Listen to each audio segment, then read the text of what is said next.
New Year. Thank you very much. Great job, by the way. We appreciate you having us. Appreciate it.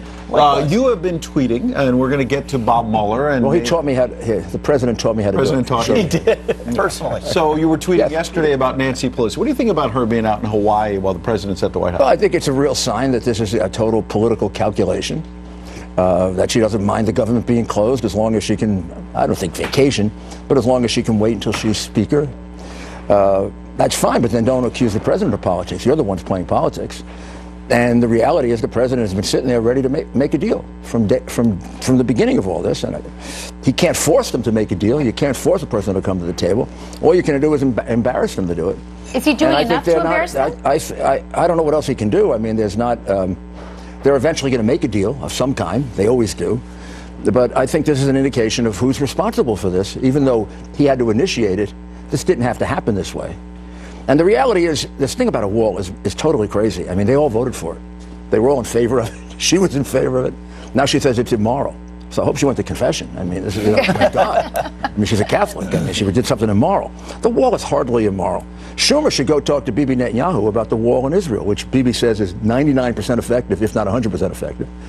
Most of the killings have stopped since they put in the wall. We want to talk about Mueller, as I said, but I don't want to forget, as New York City's mayor, especially around 9/11, your love of law enforcement, first responders, this Officer Singh out in California. It's a story that just breaks your heart. An unnecessary murder. I guess maybe they were all unnecessary, but some are more than others. This could have been prevented by just a reasonably sensible policy. I mean, and the president is blaming the Democrats to get them off their backsides and do something about this. They voted against legislation that would have absolutely prevented this by focusing on gang members. And that legislation wasn't there. There wasn't a focus on gang members. I mean, he should have been taken in for being a drunk driver. I mean, drunk drivers kill people. And how many people have been killed by drunk driving illegal immigrants? More than you'd like to know. But the fact is, there was special legislation to focus on gang members. Most of the Democrats voted against it. Almost every Republican voted for it. Had that legislation been in place, this murder may very well not have happened. And that's why there are consequences to your legislative action or inaction. And that's a fair conclusion by the president. Now, I think this is going to keep happening. Right. And I think we also have to understand that the nature of immigration has changed.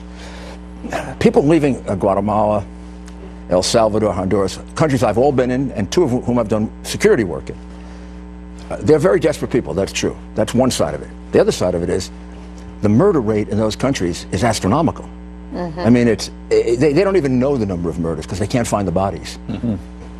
Some good work is being done, and not just by me, but others, to try to reduce it. But so you have that. Then you got the legitimate people leaving. They all get confused together.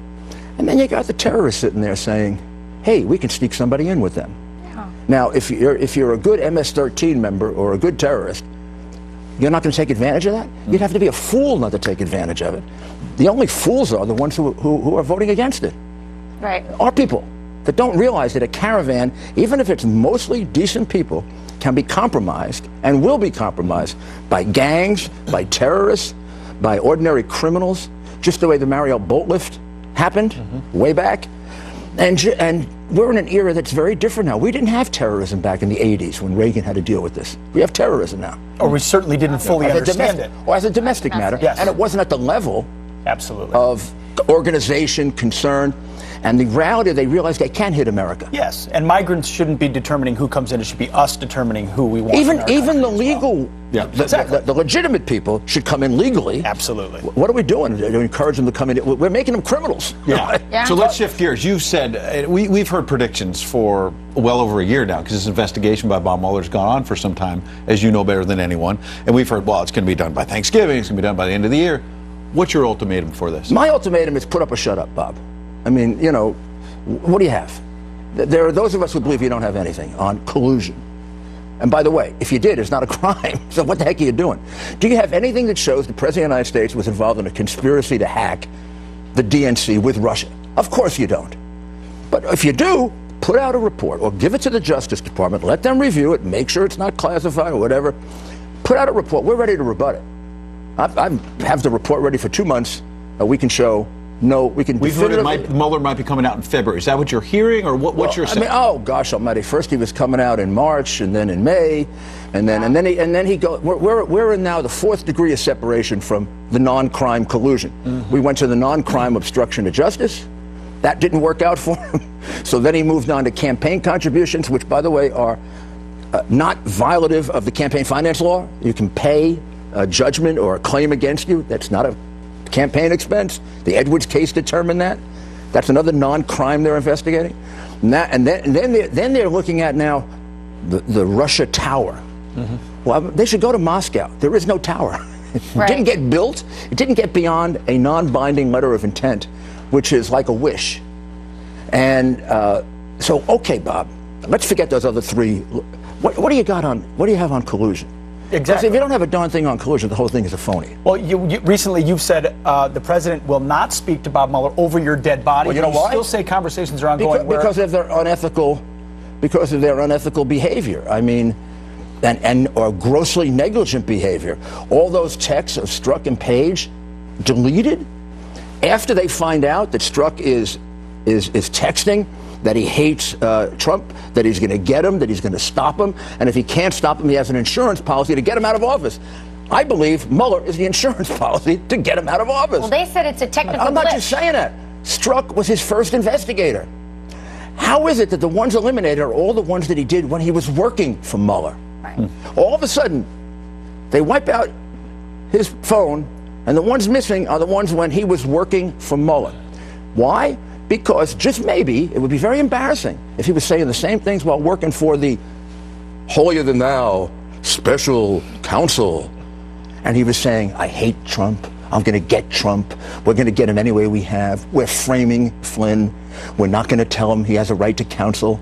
And Comey approved that. Comey even said, I wouldn't have gotten away with that with a more experienced administration.